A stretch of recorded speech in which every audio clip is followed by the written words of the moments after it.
I imagine you see the benefit of students masking going forward as the school year opens. Exactly. So that's why the next question about will they stay open, that's where we worry, because when you have lots of kids, particularly every child under 12 has not been vaccinated. Yeah. We see the Delta variant being very transmissible. And so that's why what masks do is masks stop transmission. So universal masking is going to be very helpful to keep kids safe. It's going to be very, haven't you heard masks work? I mean, no one can explain why there's all these areas that were heavily masked and they still had a bunch of spread. No one can explain that, but they work. Just put the diaper on your face. Joining me now, the host of the Liz Wheeler Show herself, Liz Wheeler. Liz, help me understand something. Now, I understand teachers' unions are garbage and all the coronavirus lockdowns are crap and all that other stuff. I get all that. Why would a teachers' union be so committed to making life miserable for parents and kids? Because even for dirty communists like teachers' unions, it seems kind of self-defeating, no?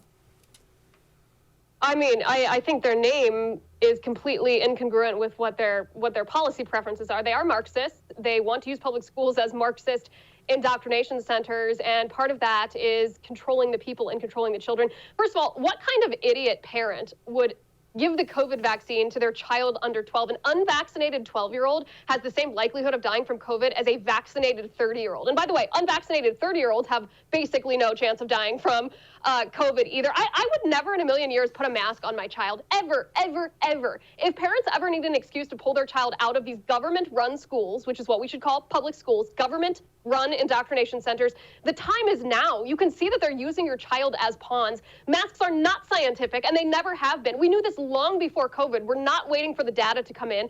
In fact, this idea that my mask protects you was widely debunked years ago, because in operating rooms, surgeons who wear masks do not have an outcome of fewer infections in their patients, meaning they do not transmit fewer viruses or bacteria because their face is covered. I mean, we knew this all along. Teachers' unions are garbage, and we should defund them all. Okay, so I guess the million-dollar question is, or actually if you do the math on it, about multi-trillion-dollar question is, why all the masks then, Liz? Where did this come from? Well, why all the masks? I mean, it's pretty easy. It's one-word answer here, and the answer is control. There are certain things in life, Jesse, that we don't have any control over. We don't have any control over whether we get sick. I mean, we can take basic common sense precautions, but that's not what the government was interested in from the beginning of this pandemic. If they were, they would have told fat people to lose weight, because obesity, besides age, is one of the highest predictors of COVID fatality. They would have told people to take vitamin D to bolster their immune system, to go out in the sun, to be outdoors, to be active. They would have told people to bolster their immune system so that you could naturally fight this off. They would have told people that, yeah, if you're young and healthy, you don't have that high of a likelihood of dying from COVID. It's pretty small, in fact. And they would have told old people who were at risk to do common sense precautions that maybe would prevent them from getting more severe cases and dying from it. But they didn't want to do any of those things. They wanted to use this as a way to spark fear in people's hearts, because when you spark fear, you can call something an emergency, and people in fear will turn over their rights and their liberties. They will turn over power to the government.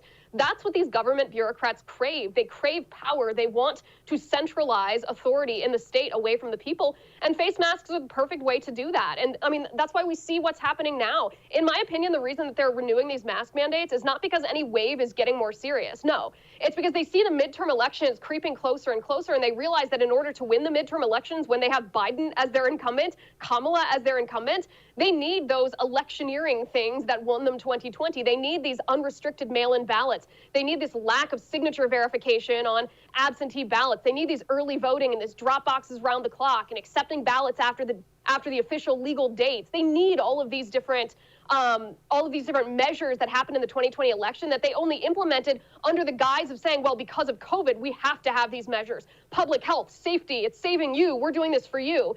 They need all of that, and so they're starting it now again with masks. Liz, I think there is some bright shining, there's a bright shining light in all this darkness in the last year and a half. And I'm not just talking about women leaving the workforce. I'm talking about people homeschooling their kids. I think it is an awesome thing. Homeschooling numbers are through the roof. Did Democrats kind of misread this one and how damaging it would be for them if generations of Americans start getting educated by their mothers at home and not by a communist teacher in school? No, listen, I'm particularly biased towards homeschooling in two ways. One, the data shows that it's far more effective. Children achieve higher educational outcomes, and they are better socially prepared to be contributing citizens and adults, self-sufficient, functional adults in society. I was also homeschooled, so that contributes a little bit to my bias, in addition to the data proving my feelings correct here. I think the leftists underestimate conservatives because, and this is conservatives' fault, because conservatives have surrendered the public school system over the past 30, 40, 50 years, almost without even a fight. Conservatives just gave the radical leftists the public school system, so radical leftists think, well, there might be this wave of homeschooling, but we'll just come after homeschooling next. Mark my words, Jesse, that is the next wave of this battle, is liberals and radical leftists are going to try to restrict, dictate, and ultimately ban homeschooling as much as they possibly can through any kind of restriction, like making parents be certified as teachers, because that would eliminate so many parents from being able to homeschool their children.